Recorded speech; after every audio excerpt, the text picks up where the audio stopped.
கர்த்தராகிய இயேசு கிறிஸ்துவின் நாமத்தில் இந்த அழைப்பு கொடுத்த அருமையான பாஸ்டருக்கும் பாஸ்டர்மாக்கும் சபையாருக்கும் ஆண்டவராகிய இயேசு கிறிஸ்துவின் நாமத்தில் நன்றிகளையும் வாழ்த்துக்களையும் தெரிவித்துக் கொள்கிறேன். கர்த்தருக்கு நான் ஸ்தோத்திரங்களை ஏறெடுக்கிறேன். சரி, ஒரு வசனத்தை நாம் வாசிப்போம். மத்தேயு 3ஆம் அதிகாரம் 12வது வசனம். மத்தேயு 3ஆம் அதிகாரம் 12வது வசனம். எடுத்துள்ள வாசிக்கலாம். அவர் கையில் இருக்கிறது. அவர் தமது களத்தை நன்றாய் விளக்கி தமது கோதுமையை களஞ்சியத்தில் சேர்ப்பார், பகலையோ அவியாத அக்கினியினால் சுட்டெரிப்பார் என்றார். ஆமென். அல்லேலூயா, அல்லேலூயா. தூற்றுக்கூடை அவர் கையில் இருக்கிறது. அவர் தமது களத்தை நன்றாய் விளக்கி தமது கோதுமையை களஞ்சியத்தில் சேர்ப்பார், பதரையோ அவியாத அக்னியில். கோதுமை மணிகள் அவருடையவர்.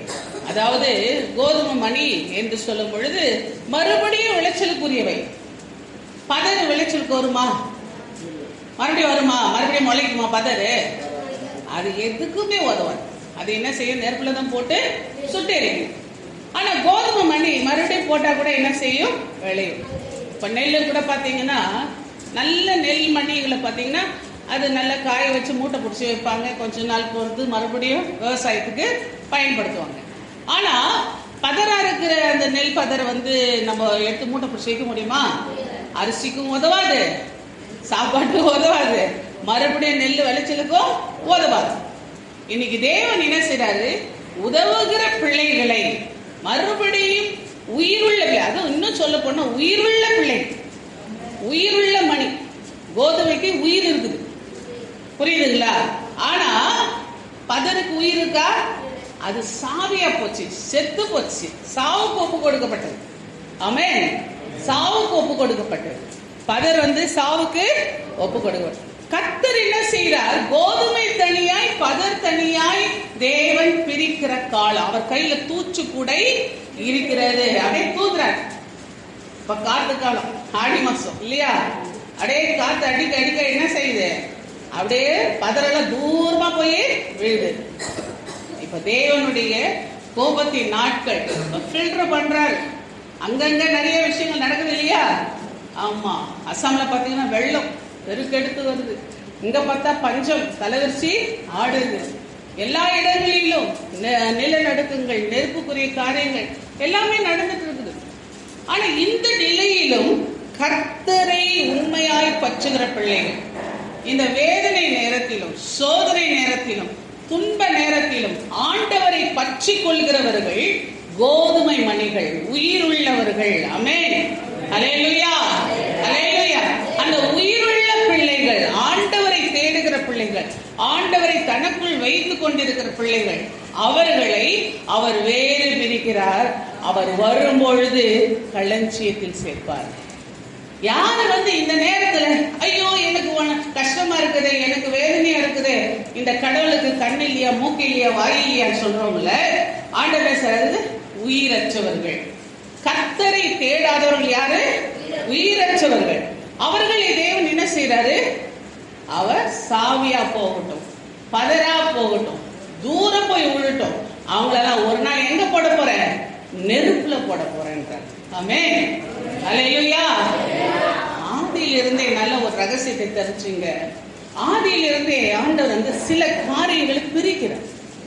உதாரணத்துக்கு பாத்தீங்கன்னா, ஆதியாகமம் 1 அதிகாரம் 4வது வசனம் சொல்லுகிறது, வெளிச்சம் நல்லது என்று தேவன் கண்டார், வெளிச்சத்தையும் இருளையும் தேவன் வெவ்வேறாக பிரிக்கிறார். அப்ப வெளிச்சம் நல்லது என்று தேவன் கண்டார், நல்லதை தனியா பிரிக்கிறாரு, இருள் கெட்டது அது தனியா பிரிக்கிறார். அப்ப ஆண்டவர் கோதுமை நல்லது என்று கண்டாரு, அது தனியா பிரிக்கிறார் தனக்கென. வெளிச்சம் கர்த்தருடையது, இருள் பிசாசுக்குரியது. புரியுதுங்களா? அப்ப ஆதியிலிருந்தே ஆண்டவர் என்ன செய்யறாரு? இந்த உலகத்தை உருவாக்கும் பொழுதே அந்த இருளில் இருந்து வெளிச்சத்தை வேறு பிரிக்கிறார். அப்போ இந்த பூமியிலிருந்து கர்த்தர் தன்னுடைய மக்களை பிரிக்கிறார்.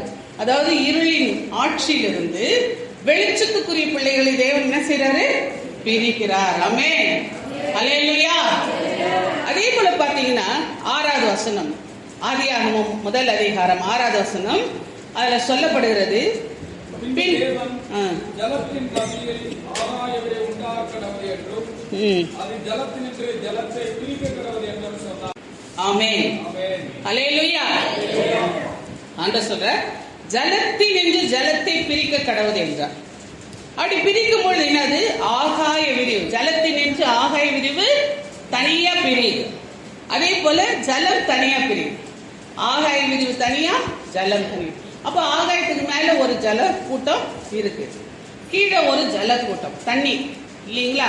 அப்போ மேகம் தண்ணீர், அங்க மேல ஆகாயத்துல ஒரு மேக தண்ணீர், வான மண்டலத்துல அங்க ஒரு மேக கூட்டம், அங்க ஒரு தண்ணீர் மண்டலம் இருக்கு.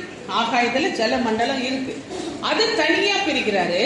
கீழே பூமிக்கு சொல்லிட்டு தனியா ஜல மண்டலம் ஒன்றை பிரிக்கிறார். அப்போ மேல ஒரு கூட்டம், கீழே ஒரு கூட்டம். அதை ஒரு நியாயத்திற்கு என்று பிரிக்கிறார். அந்த ஆகாயத்தினுடைய ஜலத்தை எப்போ யூஸ் பண்றாரு தெரியுங்களா? நோவா காலத்துல. நோவா காலத்துல என்ன செய்யறாரு? அவர் உபயோகப்படுத்துகிறார். ஆமென். ஹல்லேலூயா. அப்போ ஆண்டவர் என்ன செய்யறாரு? ஜலத்திலிருந்து ஜலத்தை பிரிச்சு ஒரு பேர் வைத்து அது ஆகாய விரிவு என்று அதை தன் கண்ட்ரோலுக்குள்ள வச்சுக்கிறாரு. இன்னொரு ஜலத்தை இந்த பூமியின் மக்களுக்கு என்று வைத்திருக்கிறார். ஆமென். ஹல்லேலூயா. அதே போல பாத்தீங்கன்னா லேவியர் ஆகமத்துல இன்னொரு கூட்டம் பிரியுது. அந்த உலகத்திலிருந்து அவருக்கு சில கூட்ட மக்களை பிரிகிறார். 20வது அதிகாரம் 24வது வசனம் வாசிங்க. லேவியர் 20:24, நீங்கள் அவர்கள் தேசத்தை சுதந்திரிப்பீர்கள் என்று உங்களோட சொன்னேன், பாலும் தேனும் ஓடுகிற அந்த தேசத்தை உங்களுக்கு சுதந்திரமாக கொடுப்பேன். உங்களை மற்ற ஜனங்களை விட்டு பிரித்தெடுத்த உங்கள் தேவனாகிய கர்த்தர் நானே. ஆமென். 26வது வசனம், கர்த்தராகிய நான் நீங்கள் என்னுடையவர்களாய் இருக்கும்படிக்கு உங்களை மற்ற ஜனத்திலிருந்து பிரித்தெடுத்தேன். ஆமென். ஹல்லேலூயா. அப்ப இந்த உலகத்துல பெரும் திரளான மக்கள் இருக்கிற இடத்துல தேவன் என்ன செய்கிறார்? அவருக்கென்று என்னுடையவர்களாய் இருக்கும்படிக்கு, நான் பரிசுத்தராய் இருக்கிறது போல என் ஜனங்கள் பரிசுத்தராய் இருக்கும்படிக்கு அவர் என்ன செய்யறாரு? ஒரு கூட்டத்தை வேறு பிரிக்கிறார். கர்த்தர் பிரிக்கிறதெல்லாம் பாருங்க. அப்போ ஆண்டவர் என்ன செய்யறாரு? ஆதியிலிருந்தே பிரிச்சுக்கிட்டே இருக்கிறார். அடுத்து பாருங்க, இதுல இருந்து ஃபில்டர் பண்றாரு. பாருங்க, என்னாகமம் 3ஆம் அதிகாரம் 41வது வசனத்துல சொல்லப்படுகிறது.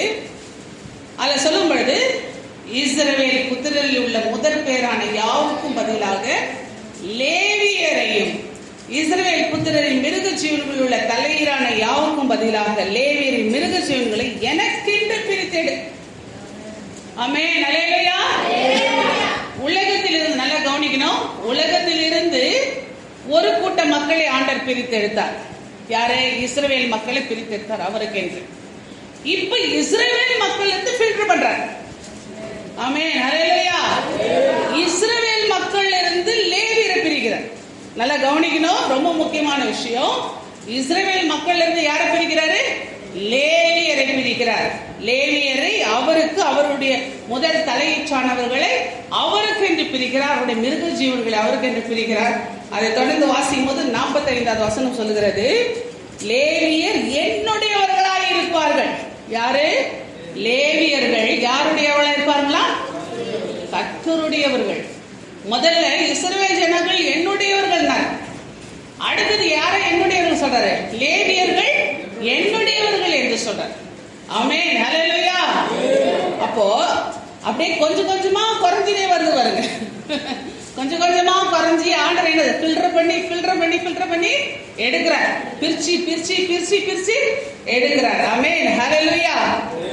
இந்த பிரித்து எடுக்கப்பட்டவர்கள் இஸ்ரவேல் சந்ததியாரிலிருந்து லேவியரை பிரித்தெடுத்து என்னாகமம் 8ஆம் அதிகாரம் 6வது வசனம் வாசிங்க. அதுல சொல்லப்படுகிறது அவர்கள் என்ன செய்கிறாராம். வாசிங்க, இது ரொம்ப முக்கியமான வசனம்.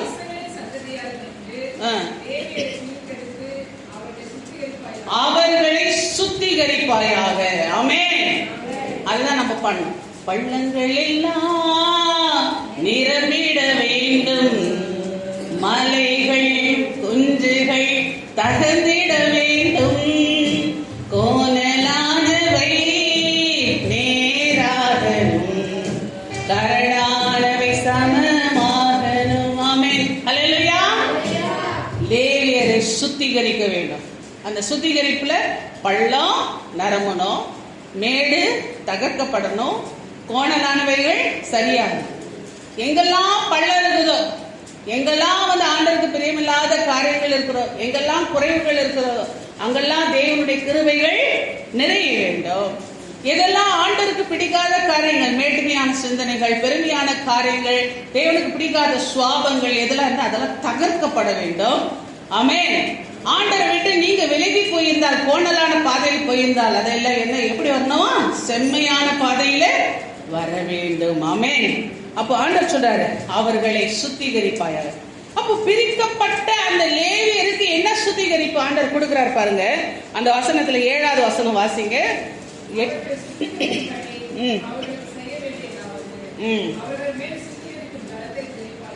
சுத்திகரிப்பதற்கு என்ன செய்யணுமா? ஜலத்தை தெளிப்பாயாக. ஜலம் எதை குறிக்கிறது? ஞான ஸ்நானம். நம்ம சரீரத்துக்கு ஜலத்தை தெளிக்கிறோம்னா என்ன செய்ய? குளிக்கிறோம். ஆனா தேவனுக்கு என்று வேறு பிரிக்கப்பட்டவர்களுக்கு தெளிக்கப்படுகிற ஜலம் நாம் எடுக்கக்கூடிய ஞான ஸ்நானம்.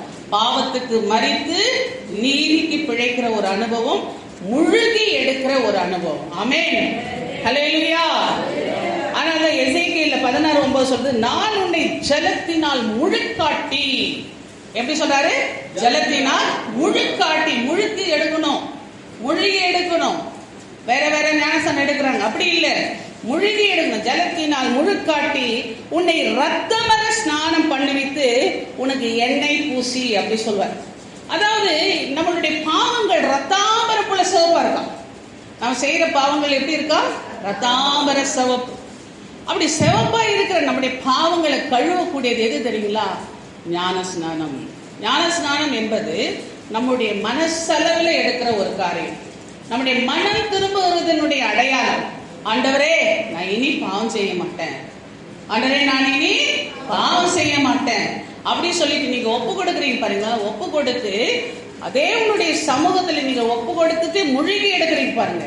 அப்போ ஆண்டவர் சொல்றாரு, நீங்கள் ரத்தம், அந்த நீங்கள் சுத்திகரிக்கப்படுகிறீர்கள். அப்போ முதல்ல என்ன செய்யணும்? ஜலத்தை தெளிப்பாயாக. ஆண்டவர் சொல்றது என்னது? முதல்ல ஜலத்தை தெளிப்பாயாக. ரெண்டாவது சொல்லப்படுது சர்வாங்க. வாசிங்க. சர்வாங்க சவரம் பண்ணணும். மேல இருந்து கீழே வரைக்கும் சவரம் பண்ணுமா. சவரம்னா என்னது? கொஞ்சம் கூட முடி இருக்கக்கூடாது, கொஞ்சம் கூட முடி இருக்கக்கூடாது. பைபிள் ஒரு அழகான வசனம் உண்டு. மீகா 1:16 வசனத்துல, உனக்கு பிரியமான உன் அருமையான பிள்ளைகள் வந்து என்ன செய்யணும்? நீ கழுகை போல முழு மொட்டையாயிரு. கழுகை போல என்ன செய்யணுமா? முழு மொட்டையாயிரு. வேதத்துல சொல்லும் பொழுது ரொம்ப அழகான ஒரு வசனம். உனக்கு அருமையான உன் பிள்ளைகள் நிமித்தம் மொட்டையிட்டுக்கொள். கழுகை போல முழு மொட்டையாயிரு. கழுகு என்ன செய்யும்? உயர உயர பறந்து போய் என்ன செய்யும்? மேல உட்கார்ந்து தான் உடம்பு இருக்கிற ஒரு முடி கூட உடம்புல இல்லாம எல்லாத்தையும் பிச்சு போடுமா. உடம்புல ஒரு முடி கூட இல்லாம என்ன செய்யும்? எல்லாத்தையும் பிச்சு போடும். அது மாதிரி தேவ சமூகத்துல சவரம் பண்ணணும்னா என்ன அர்த்தம்னா, எல்லா பாவங்களையும் ஆண்டவருடைய சமூகத்துல ஒப்பு கொடுக்கணும். ஆண்டவரே, நான் போய் பேசுறேன், ஆண்டவரே, ஆண்டவரே நான் திருடுறேன், ஆண்டவரே, ஆண்டவரே நான் மற்றவங்க மேல கசப்பா இருக்கிறேன், ஆண்டவரே மற்றவங்களுக்கு நான் வெறுப்பா இருக்கிறேன், ஆண்டவரே, எல்லாத்தையும் அறிக்கையிடணும். அறிக்கையிடுதான் என்னது? சவரம் பண்றது. ஆமென். ஹல்லேலூயா. அப்ப நீங்க தேவ சமூகத்துல நீங்க சவரம் பண்றதுன்னா என்ன அர்த்தம்? ஒவ்வொன்னா என்னன்னா அறிக்கை பண்ணி முழு மொட்டையாயிடும். கழுகை போல என்ன செய்யணும்? முழு மொட்டை. அப்போ ஆண்டவர் என்ன செய்றார்? புது பலனை கொடுப்பார், புது சிறகுகளை கொடுப்பார். நீங்கள் உயர உயர பறக்கிற உன்னத அனுபவத்தை கொடுப்பார். ஆமென். அல்லேலூயா, அல்லேலூயா. ஆனால் தேவன் சொல்ற, கழுகை போல நீ என்ன செய்யணும்? முழு மொட்டையாய். அடுத்த வசனம் சொல்லுகிறது, வாசிங்க. வஸ்திரங்களை தோய்த்து. எப்படி தோய்க்கணுமா? வேதத்தில் சொல்றது யாத்ராகமம் 29:21 பலிபீடத்தில் இருக்கிற ரத்தத்தினால் துவைக்க வேண்டும், அபிஷேக தைலத்தினால் துவைக்க வேண்டும். ஆமென், ஹல்லேலூயா. வாசிங்க யாத்ராகமம் 29:21. அந்த வசனம் சொல்லுகிறது மிக அருமையான வசனம். பலிபீடத்தில் தெளிக்கப்பட்ட ரத்தம்.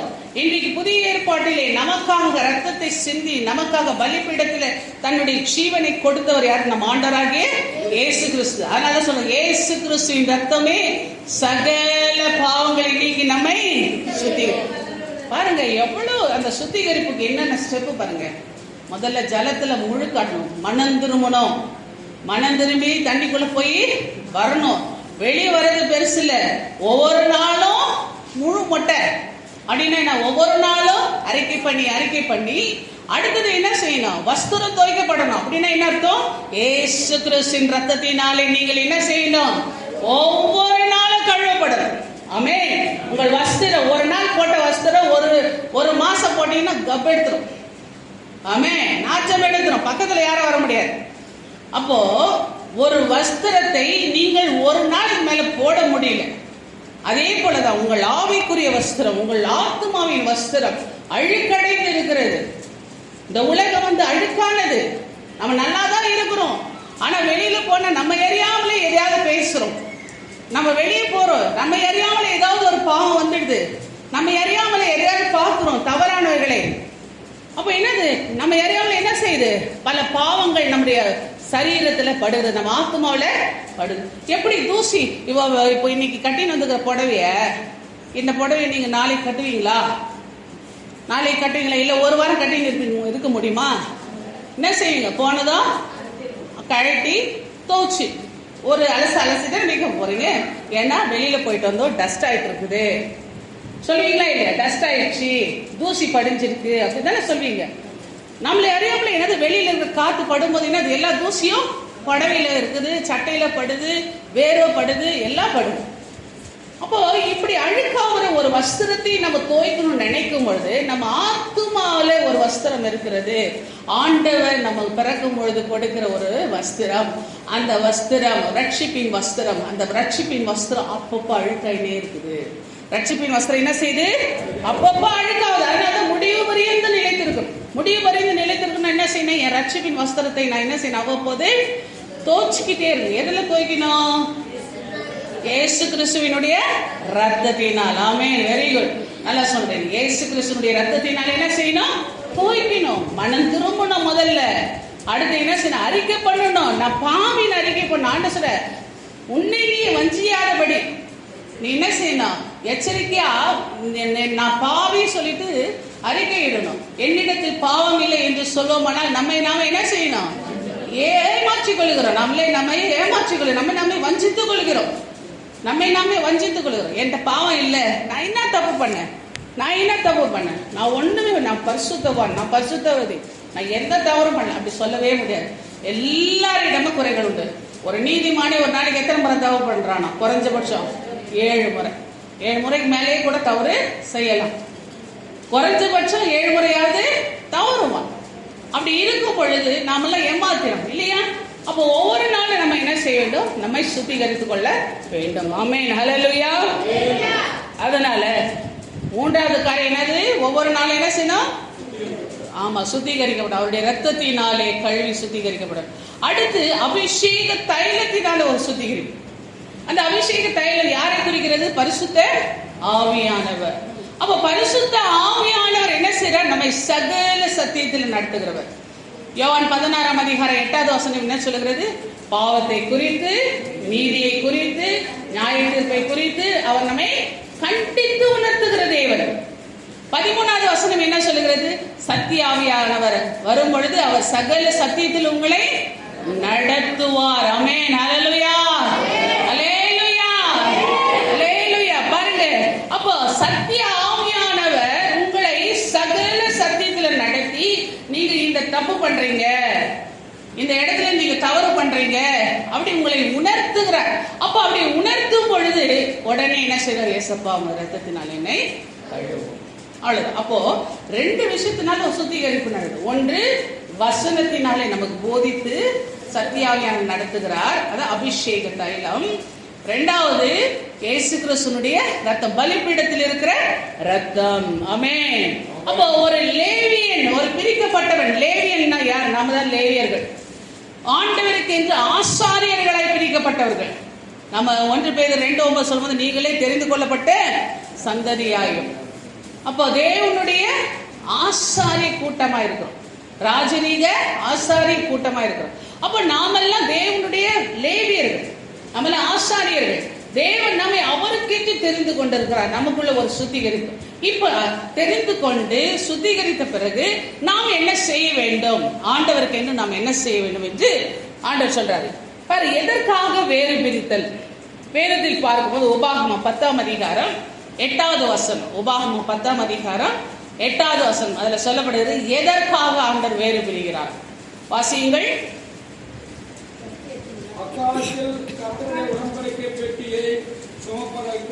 அக்காலத்திலேயே கர்த்தருடைய உடன்படிக்கை பெட்டியை சுமப்பதற்கும் இந்நாள் வரைக்கும் நடந்து வருகிறது போல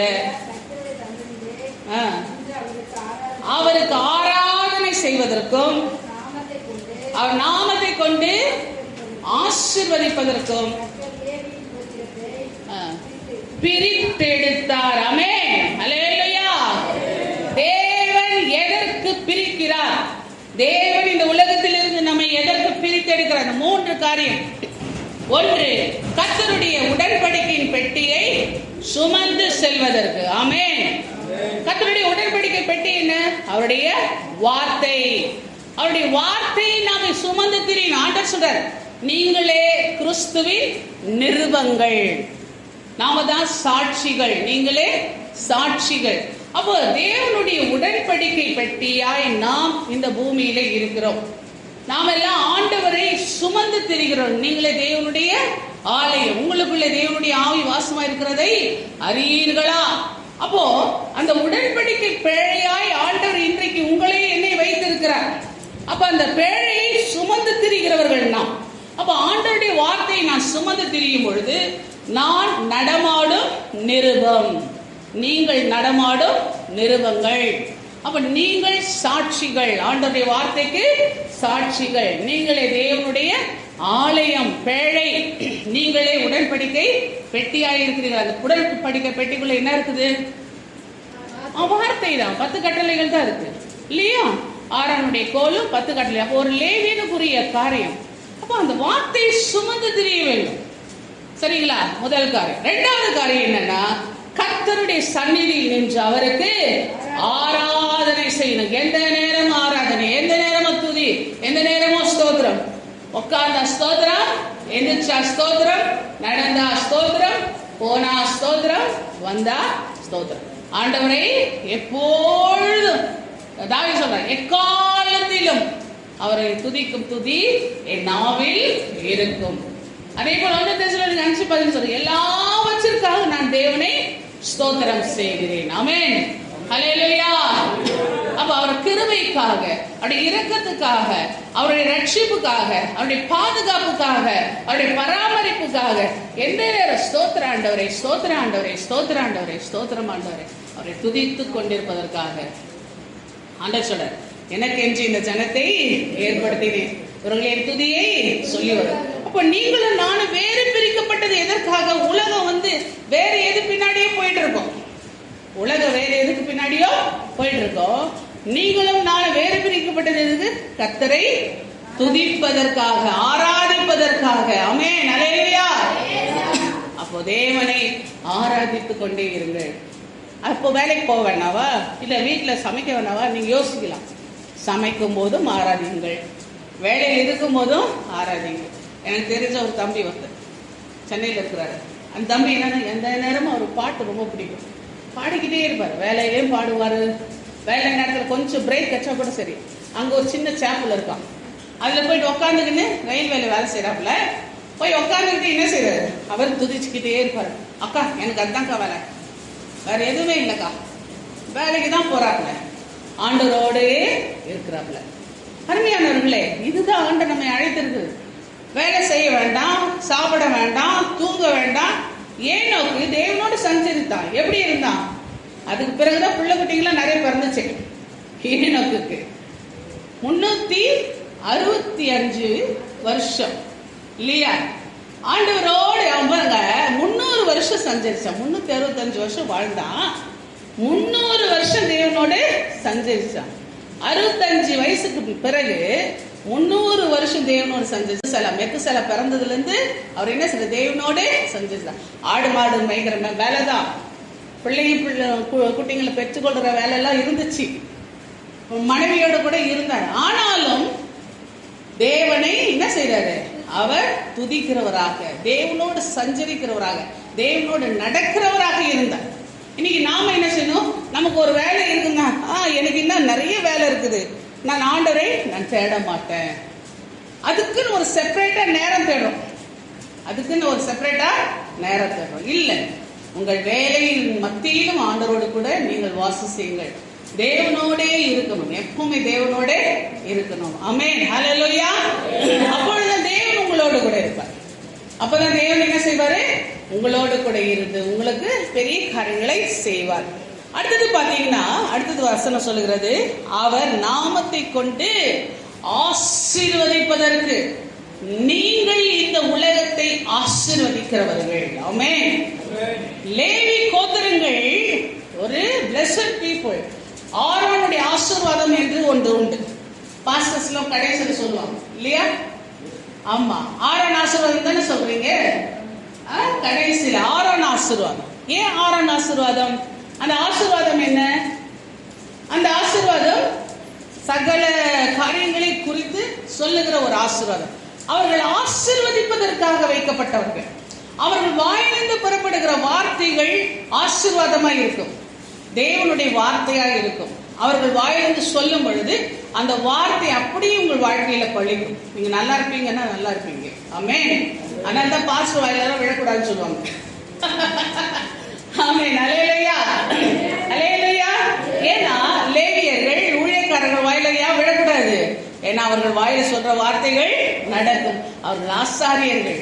ஏன்னா அவர்கள் தேவனுடைய நாமத்தில் ஆசீர்வதித்தால் ஆசீர்வாதமாயிருக்கும், சபித்தா சாபமாய் இருக்கும். அதனால்தான் பிள்ளைய கூட்டின்னு போய் பாலாக் ராஜா என்ன செய்யறான்? இஸ்ரவேலை நீ சபி சபின்றான். ஏன்னா அவங்க வாயிலிருந்து வர வார்த்தைன்னா அவங்க அப்படியே பழிக்கும். ஆனா பிள்ளை அவனுக்கு வாயிலிருந்து என்ன வரல? சபிக்கிறதே வரல, ஆசீர்வாதத்தின் வார்த்தைகள் தான் வந்துச்சு. ஏன்னா கர்த்தருடைய வார்த்தைகளை பேசும் பொழுது அந்த இடத்துல என்ன வராது? சாபனம் வராது, ஆசீர்வாதமா தான் வரும். அதனால ஆசீர்வாதத்தை சொல்லுகிறவர்கள் லேவியர்கள். இப்ப நீங்க கூட ஒரு லேவியனாய், நீங்க கூட வேறு பிரிக்கப்பட்ட பிள்ளைகளா இருந்தால் நீங்க சொல்லுகிற வார்த்தைகள் மற்றவர்களுக்கு ஆசீர்வாதமா இருக்கும். ஆமென், ஹல்லேலூயா. அப்ப 3 காரியத்துக்காக ஆண்டவர் பிரிக்கிறார். ஒன்று, ஆண்டவருடைய வார்த்தையை சுமந்து திரிகிற உடன்படிக்கை பெட்டி சுமந்து. ரெண்டாவது காரியம் சொல்லுங்க, ஆராதனை. வெரி குட், ஆராதனை செய்வது. எப்பவுமே என்ன செய்யணும்? ஆராதனை. 3வது ஆசீர்வதிக்கிறது. மற்றவர்களை ஆசீர்வதி. மற்றவங்களை திட்டாதீங்க, உங்க வாயிலிருந்து திட்டுறது வேண்டாம்.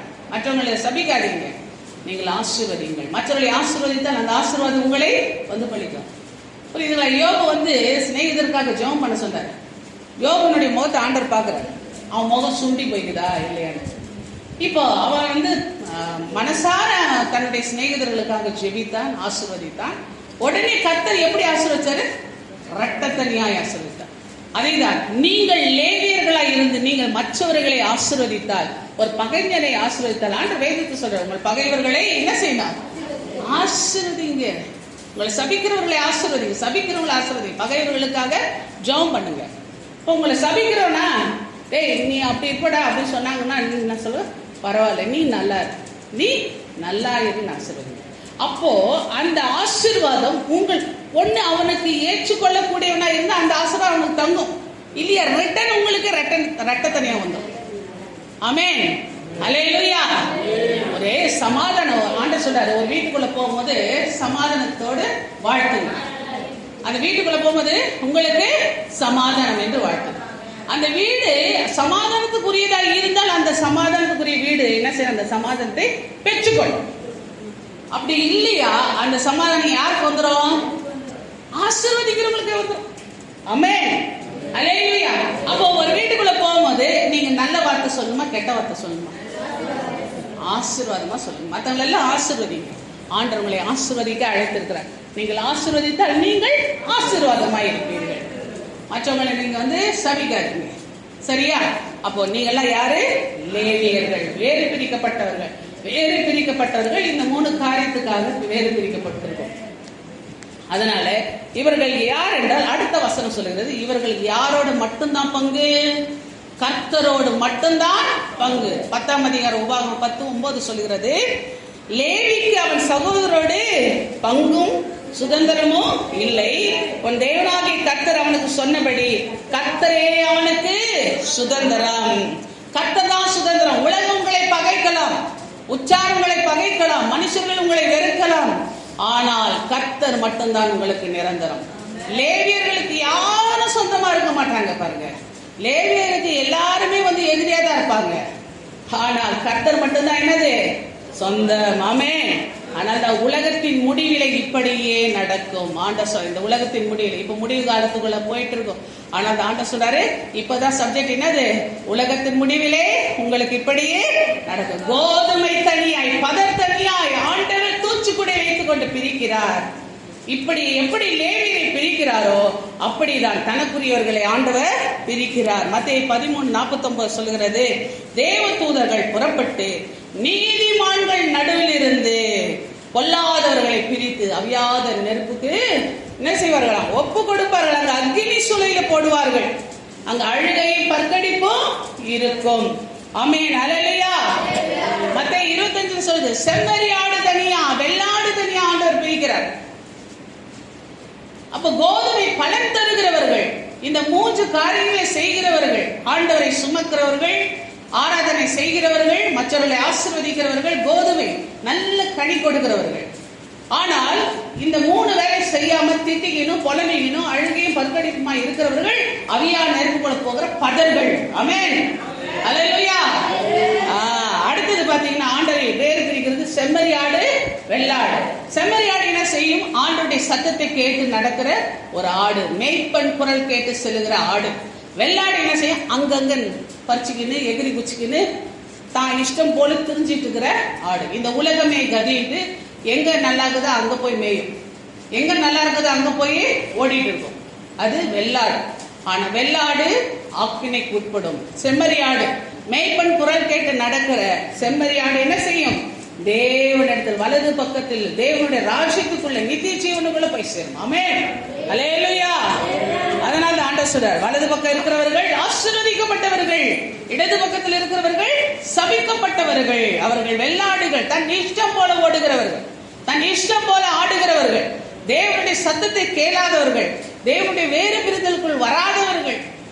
அவர்கள் என்னன்னா மற்றவர்களை போல, இந்த உலகத்தாரை போல இருக்கிறவர்கள். ஆமென். அதனால்தான் ஆண்டவர் சொல்றாரு, நித்திய ஜீவனுக்குரியவர்கள், வேறு பிரிக்கப்பட்டவர்கள். ஆமென். அதனால்தான் தேவன் சொல்ற, இந்த பூமியில பிரிவினை உண்டாக்க அக்கினி போட வந்தேன். ஆண்டவர் என்ன சொல்ல, இந்த பூமியில எதை போட வந்தாரா? அக்கினி போட வந்தேன். அதை இப்பொழுது பற்றியதையே விரும்புகிறேன். ஆமா, அதப்போ ஆண்டவர் சொல்ற, நான் பூமியில சமாதானத்தை உண்டாக்க வந்தேன் என்று நினைக்கிறீர்களா? சமாதானத்தை அல்ல. லூக்கா 12:51 சொல்லுகிறது, நான் சமாதானத்தை உண்டாக்க வந்தேன் என்று நினைக்கிறீர்களா? சமாதானத்தை அல்ல, பிரிவினை உண்டாக்க வந்தேன். ஆமென். அப்ப ஆண்டவர் என்ன கெடுதி பண்றவரா? பிரிவினை உண்டாக்குற. என்ன பிரிவினை? நல்லவர்கள் தனியா, கெட்டவர்கள் தனியா, கோதுமை தனியா, பதர் தனியா, வெள்ளாடு தனியா, செம்மறியாடு தனியா, நித்திய ஜீவனுக்குரியவர்கள் தனியா, அதே போல நித்திய ஆக்கினைக்குள்ளவர்கள் தனியா, நல்ல மீன் தனியா, கெட்ட மீன் தனியா, இப்படி 2 பிரிவா பிரித்து தனக்குரியவர்களை பிரிப்பதற்காக அக்கினி போட வந்தார். ஆமென். அப்போ தேவனுடைய அபிஷேகம் ஒரு மனுஷனுக்குள் வரும் பொழுது அவனுக்குள்ள ஆவியை மற்ற ஆவிகளால் ஏற்றுக்கொள்ள முடியாது. இந்த உலகத்தாரால் ஏற்றுக்கொள்ள முடியாது.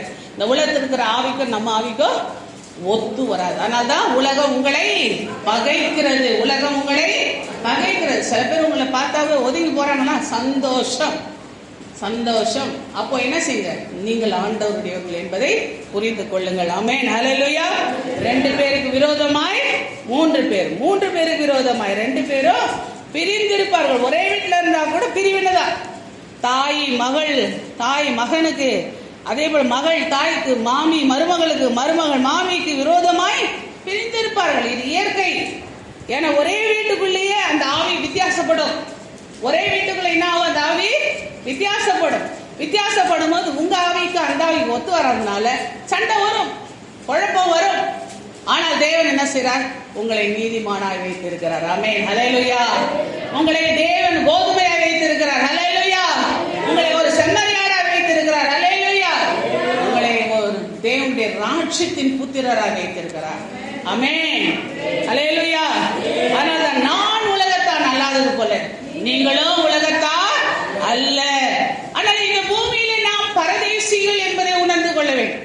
இந்த பூமியில யாரு, நம்ம எல்லாம் பரதேசிகள். பேதுரு 1:1 சொல்லுகிறது, இயேசு கிறிஸ்துவின் ரத்தம் தெளிக்கப்படுவது தெரிந்து கொள்ளப்பட்ட பரதேசிகளுக்கு எழுதுவதாவது, யாரெல்லாம் இயேசு கிறிஸ்துவின் ரத்தத்தினாலே கழுவப்பட்டவர்களோ அவரெல்லாம் யாரு, பரதேசிகள். பரதேசினா யாரு, இந்த எந்த ஒட்டு துணியும் எந்த துணியும் சொந்தமா இல்லாதவர்கள், கந்த துணி கட்டின்னு போறவங்க.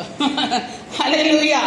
அதனால பாருங்க, எபிரேயர்ல சொல்லும் பொழுது விசுவாசத்தினாலே, பழைய ஏற்பாட்டு பரிசுத்தவான்கள்லாம் விசுவாசத்தினாலே, 9 சொல்லுகிறது, குறிக்கிறவங்க குறிச்சிக்கலாம். விசுவாசத்தினாலே அவன் வாக்குத்தத்தம் பண்ணப்பட்ட தேசத்திலே பரதேசி போல சஞ்சரித்து அந்த வாக்குத்தத்தத்திற்கு உடன் சுதந்திரராகிய ஈசாக்கோடும் யாக்கோபோடும் கூடாரங்களிலே குடியிருந்தான். ஆபிரகாம் இந்த உலகம் அவனுடைய சொத்துக்களுக்கு கணக்கே இல்லையாம்.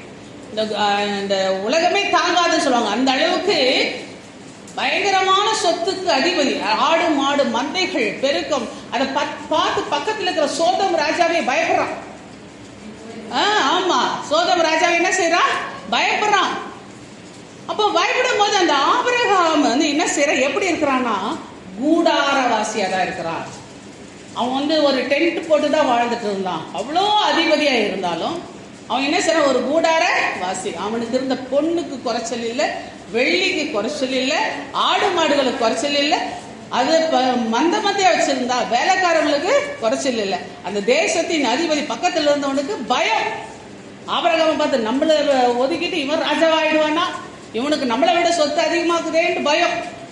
புரியுதுங்களா? அப்போ சொத்துக்கும் பரதேசிக்கும் சம்பந்தம் இல்லை. உங்க மனசு பரதேசியா இருக்கணும். ஆமென், ஹல்லேலூயா. எப்ப இருந்தாலும் நம்ம போறதுக்கு ரெடியா இருக்கும். சொத்து இருக்கும், ஆனா உங்க மனசுல என்னன்னா அதோட ஒட்டக்கூடாது.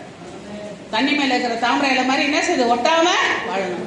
ஒட்டியும் ஒட்டாமலும் இந்த பூமியில வாழ நாம் அழைக்கப்பட்ட பரதேசிகள். அதனால எபிரேயர் 11:13 சொல்வது, இவர்கள் எல்லாம் வாக்குத்தத்தம் பண்ணப்பட்ட அடையாமல் தூரத்தில் அவைகளை கண்டு நம்பி அணைத்து கொண்டு பூமி மேல் தங்களை அந்நியர் பரதேசிகளும் என்று அறிக்கையிட்டு விசுவாசத்தோடு மரித்தார்கள். ஹல்லேலூயா, ஹல்லேலூயா. அதனால தேவன் சொல்றார் 1 பேதுரு 1:17, அன்றி பட்சம் பாதம் இல்லாமல் அவனவன் கிரியின்படி நியாயத்திருக்கிறவரை நீங்கள் பிதாவாக தொழுது கொண்டு வந்திருக்கிறபடியா இங்கே பரதேசிகளாய் சஞ்சரிக்கும் அளவும், நல்லா அண்டர்லைன் பண்ணிக்கணும், பரதேசிகளாய் சஞ்சரிக்கும் அளவும் பயத்துடனே நடந்து கொள்ளுங்கள். ஆமென். தேவ பயம் இருக்கணும், தேவ பயம் இருக்கணும். இந்த 3 விஷயம் கரெக்டா செய்யணுமா? ஒவ்வொரு நாளும் பயந்து நடங்க, ஆண்டவருக்கு பயந்து நடங்க. வேறு பிரிக்கப்பட்டவர்கள் இந்த 3 விஷயம் கரெக்டா செய்யணும். என்னென்ன செய்யணும்? ஆண்டவருடைய வார்த்தையை சுமந்து சாட்சியா இருக்கணும். 2வது ஆராதனை செய்யணும். 3வது மற்றவர்களை ஆசீர்வதிக்கணும். உங்க வாயில சபிக்காதீர்கள். இந்த 3 காரியத்தை செய்யணும். அப்போ பயத்துடனே நாம் செய்ய வேண்டும். ஆனால் தான் ஆண்டவர் சொல்றார், பரதேசிகளாய் இருக்கிற நீங்கள் ஆத்துமாக்கு விரோதமாய் போர் செய்கிற மாம்ச இச்சைகளை விட்டு விலகுங்கள். மற்றவங்களை திட்டணும்னு நினைக்கும் ஆத்மா சொல்லும். 1 பேதுரு 2:11 சொல்லுது, உங்கள் ஆத்துமாக்கு விரோதமாய் போர் செய்கிற மாம்ச இச்சை, மற்றவங்களை சபிக்கணும்னு தோணும். உடனே என்ன செய்யணும்? நான் வேறு பிரிக்கப்பட்டவள், நான் வேறு பிரிக்கப்பட்டவன், நான் சபிக்க மாட்டேன், நான் ஆசீர்வதிக்க படைக்கப்பட்டவள், வேறு பிரிக்கப்பட்ட என்று சொல்லி நாம் என்ன செய்யணும்? நம்மை நாமே அதுல இருந்து ஜெயம் எடுக்க வேண்டியவர்களா இருக்கிறோம். ஆமென். ஹல்லேலூயா, ஹல்லேலூயா. அதனால 12வது வசனம் சொல்லுது, 1 பேதுரு 2:12, புறஜாதிகள் வாசிங்க.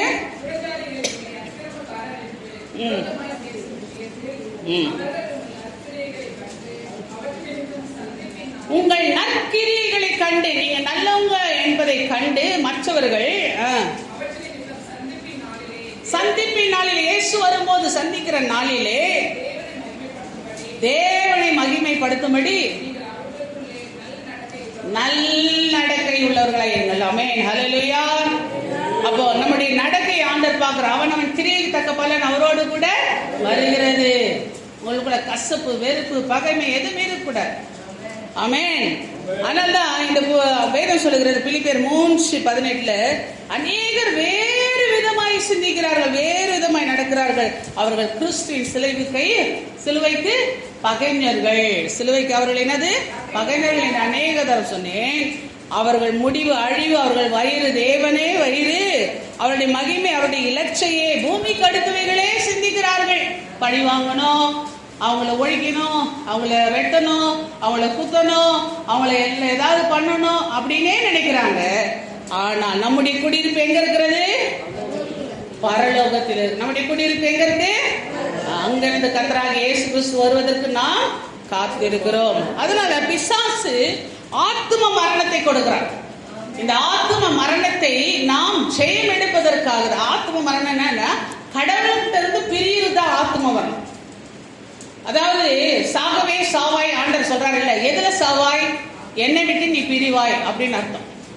மரணம், மரணம் என்றால் அது இதுல சொல்லும் பொழுது எபிரேய மொழியில வந்து மூத்துன்னு சொல்லுவாங்க. எபிரேயர்ல என்ன சொல்லுவாங்கன்னா மூத்து என்றால் பிரித்தல், செப்பரேட். எதுல செப்பரேட்? தேவனிடத்திலிருந்து செப்பரேட் ஆகும். தேவனிடத்திலிருந்து என்ன செய்யறோம்? செப்பரேட் ஆகும். நம்ம ஆத்துமா தேவனை விட்டு பிரிந்திருக்கிறது. அதனால தேவன் என்ன செய்கிறாரு? அது ஒரு ஆவிக்குரிய மரணம். இந்த ஆவிக்குரிய மரணத்தை ஆண்டவர் என்ன செய்யறாரு? பிரித்திருக்கிற அந்த நிலையிலிருந்து தேவன் தன்னோடு கூட சேர்க்கிறார். எங்கிருந்து சேர்க்கிறாரு? உலகத்திலிருந்து நம்மை பிரித்து அவரோடு கூட சேர்க்கிறார். ஆமென். ஹல்லேலூயா. இப்போ ஆண்டவர்கிட்ட இருந்து யார் பிரிக்கிறது? யார் பிரிக்கிறது? ஆண்டவர்கிட்ட இருந்து யார் பிரிக்கிறது? பிசாசு. சொல்லுங்க, வாய்க்கு சொல்லுங்க. பிசாசு. ஆண்டவர்கிட்ட இருந்து யார் பிரிக்கிறது? நம்மள பிசாசு பிரிச்சுட்டான். இப்போ உலகத்துல வாழ்ந்துட்டு இருக்கும்போது பிசாசோட ஒட்டிட்டு இருக்குது, உலகத்துல ஒட்டிட்டு இருக்கோம். இப்போ ஆண்டவர் என்ன செய்யறாரு? அக்னியை போட்டு உலகத்துல இருந்து நம்மள பிரிக்கிறார். ஆமென். சத்தியத்தை புரிஞ்சுங்க. உலகத்துல இருந்து என்ன செய்யறார்? நம்மள பிரிக்கிறார். ஆமென். ஹல்லேலூயா. நீங்க உலகத்தார் அல்ல, உங்களுடைய வீடு பரலோகம். நீங்க பரதேசிகள், நீங்கள் ஆண்டவருடையவர்கள், நீங்கள் ஆண்டவருக்குரிய காரியங்களை செய்யணும் சொல்லிட்டு ஆண்டவர் என்ன செய்யறாரு? உங்களை வேறு பிரிக்கிறார். ஆமென். ஹல்லேலூயா. ஆனா ஒண்ணு மட்டும் தெரிஞ்சுக்கணும், பிரிக்க கூடாத ஒரு 2 விஷயங்களை சொல்லி முடிக்கிறேன். கணவன் மனைவி பிரியக்கூடாது. ஏன்னா ஒருவனுக்குள் ஒருத்தி. அந்த ஒருவன் தான் ஆண்டவர் படைக்கிறார். ஒருவனுக்குள்ளதான் என்ன இருக்குது? ஒருத்தி இருக்குது. பிசாசு என்ன செய்வான்? அது பிரிவினை பண்ணுவான். அதுலதான் நம்ம என்ன செய்யணும்? சண்டை போட்டு கூடாது. மனைவி புருஷன்கிட்ட சண்டை போடக்கூடாது, புருஷன் மனைவி கிட்ட சண்டை போடக்கூடாது. 2வது, இதே போலதான் ஆண்டவர் சபையை சொல்கிறார், கிறிஸ்துவின் அன்பை விட்டு நாம் பிரியக்கூடாது. ஆமென். ஹல்லேலூயா, ஹல்லேலூயா. கிறிஸ்துவின் அன்பை விட்டு நாம், கிறிஸ்து வந்து ஒரு மணவாளன், நாம் எல்லாம் மணவாட்டிகள். அப்ப நாம என்ன செய்ய? கிறிஸ்துவின் அன்பை விட்டு பிரியக்கூடாது. ஆண்டவர் சொல்றாரு, வேதத்தை சொல்ற, கிறிஸ்துவின் அன்பை விட்டு என்னை பிரிப்பவன் யார்? ரோமர் 8:36 சொல்லும் போது, கிறிஸ்துவின் அன்பை விட்டு நம்மை பிரிப்பவர் யார்? உபத்திரம் வந்தாலும் சரி ஆண்டவர் விட்டு பிரியக்கூடாது. வியாகுலம் வந்தாலும் சரி, துன்பம் வந்தாலும் சரி, பசி வந்தாலும் சரி, நிர்வாணம் வந்தாலும் சரி, நாசமோசம் வந்தாலும் சரி, எல்லாவற்றிலும் நம்ம நம்பி அன்பு கூறுகிறாளை முற்றும் ஜெயம் கொண்டவர்களாக இருக்கிறோம். ஆமென். ஹல்லேலூயா, ஹல்லேலூயா. அதனால ஆண்டவராகிய இயேசு கிறிஸ்து இந்த பூமிக்கு வந்ததனுடைய நோக்கம் என்ன? ஒரு சமாதானக்காரராய் நம்மை இந்த உலகத்திலிருந்து பிரித்து தேவனிடத்தில் பரலோகத்தின் பூலோகத்தை இணைக்கிறவராய் வந்தார். ஆமென். ஹல்லேலூயா. இயேசு கிறிஸ்து வந்தது என்னது? சமாதானக்காரராய், சமாதான பிரபுவாய் வந்தவர். என்ன செய்றார்? இந்த பூமியிலிருந்து நம்மை பிரித்து தேவனோடு இணைப்பதற்கு வந்தார். ஆனால் அந்த கிறிஸ்துவின் அன்பு நம்மை விட்டு விலகாம கவனமாய் பார்க்க வேண்டும். ஆமென், அல்லேலூயா. ஆனால் நான் கடைசியாக ஒரு வசனம் சொல்லி விடுகிறேன். யூதா 1:19 சிலர் இவர்கள் பிரிந்து போகிறவர்கள், ஜென்ம சுவாபத்தார், ஆவி இல்லாத.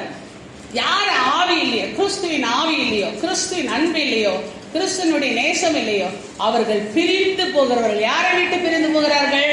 கர்த்தரை விட்டு பிரிந்து போகிறார்கள். அதனால தான் ஆண்டவர் சொல்றார், 21வது வசனம் சொல்கிறது, 20ல இருந்தே வாசிக்கலாம். வாசிங்க 20, 21. நீங்களோ உங்கள் மகா பரிசுத்தமான விசுவாசத்தின் மேல் உங்களை உறுதிப்படுத்திக் கொண்டு பரிசுத்த ஆவிக்குள் ஜெபம் பண்ணி தேவனுடைய அன்பிலே, கிறிஸ்துவின் அன்பிலே காத்துக்கொண்டு நித்திய ஜீவனுக்கு ஏதுவாக நம்முடைய கர்த்தராகிய இயேசு கிறிஸ்துவுடைய இரக்கத்தை பெற காத்திருக்க. இயேசு கிறிஸ்து வரப்போகிறார். அவருடைய இரக்கத்துக்காக நாம் காத்திருக்க வேண்டும். வெயிட் பண்ணிட்டு இருக்கணும். புரியுதுங்களா? நம்மை நாம் காத்துக்கொள்ள வேண்டியது ரொம்ப ரொம்ப முக்கியம். இந்த உலகம் நம்மை அவனோடு கூட சேர்த்துக்காதபடிக்கு நாம் ஜாக்கிரதையா இருக்க வேண்டும். கிறிஸ்துவின் அன்போடு இணைந்து நாம என்ன செய்யணும்? ஆண்டவரை சார்ந்து கொள்ள வேண்டும். கிறிஸ்துவின் அன்போடு நாம் சார்ந்து கொள்ள வேண்டும். அதுக்கு உதாரணம் தான் கணவன் மனைவி வாழ்க்கை. புரியுதுங்களா? அப்போ கிறிஸ்துவின் அன்போடு நாம் சார்ந்து கொள்ள வேண்டும் என்று ஆண்டவர் சொல்றார். எந்த காரியம் வந்தாலும் சரி, பரிசுத்த ஆவிக்குள் ஜெபம் பண்ணி விசுவாசத்தோடு அந்த அன்பை விட்டு பிரியாமல் இருக்கணும். அந்த 3 காரியம், கடைசியா ஒரு 3 காரியம்: விசுவாசத்தோடு, பரிசுத்த ஆவியின் ஜெபம் பண்ணி, கிறிஸ்துவின் அன்பை விட்டு பிரியாமல் நாம் காத்திருக்க வேண்டும். ஆமென், ஹல்லேலூயா. ஆனால் நாம் வேறு பிரிக்கப்பட்டவர்கள், நாம் ஜாக்கிரதையா இருக்க வேண்டும். கர்த்தர் தூற்றுக்கூடை கொண்டு இந்த நாளிலே அவருக்குரியவர்களை வேறு பிரித்துக் கொண்டிருக்கிறார். அதனால் கலங்காதிருங்கள், உங்கள் உள்ளத்துல கலங்காதிருங்கள். கர்த்தர் சீக்கிரம் வரப்போகிறதுனால நாம் நாமே ஆராய்ந்தறிந்து நாம் யாருடையவர்கள் என்று நாம் தீர்மானித்து நாமே நிதானித்தறிந்து நாம் தேவனுடைய பிள்ளைகளாய் இருக்கும்படி, அவருடைய இரக்கத்துக்காக காத்திருக்கும்படி விசுவாசத்தோடு பரிசுத்த ஆவிக்குள் ஜெபம் பண்ணி நாம் என்ன செய்யணும்? கிறிஸ்துவின் அன்பிலே நிலைத்திருந்து அவருடைய இரக்கத்துக்காக காத்திருப்போம். கர்த்தர் தாமே உங்களை ஆசீர்வதிப்பாராக. ஜெபம் செய்வோம். அன்பின் பரலோக பிதாவே, இந்த வேளைக்காக நன்றியோடு துதிக்கிறோம், ஸ்தோத்திரிக்கிறோம். கர்த்தாவே, இந்த நாளிலே எங்களுக்கு சொல்லப்பட்ட இந்த வார்த்தைகளுக்காக நன்றி, நல்ல ஆலோசனைகளுக்காக நன்றி.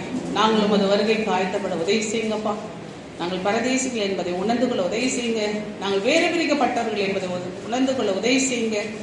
நாங்கள் அப்பா உமது பேழையை சுமக்கிறவர்களாக, ஆராதிக்கிறவர்களாக, மற்றவர்களை ஆசீர்வதிக்கிறவர்களாக எப்பொழுதும் காணப்பட வேண்டும். அதற்காக நாங்கள் ஒவ்வொரு நாளும் விசுவாசத்தோடு ஜெபத்தோடு கர்த்தாவே நாங்கள் அப்பா உமது அன்பிலே நிலைத்திருக்க உதவி செய்யுங்கப்பா. இந்த காரியங்களை நாங்கள் மனதில் நிறுத்தி கொண்டு செயல்பட உதவி செய்யுங்க. இயேசுவின் நாமத்தில் நல்ல பிதாவே, ஆமென், ஆமென்.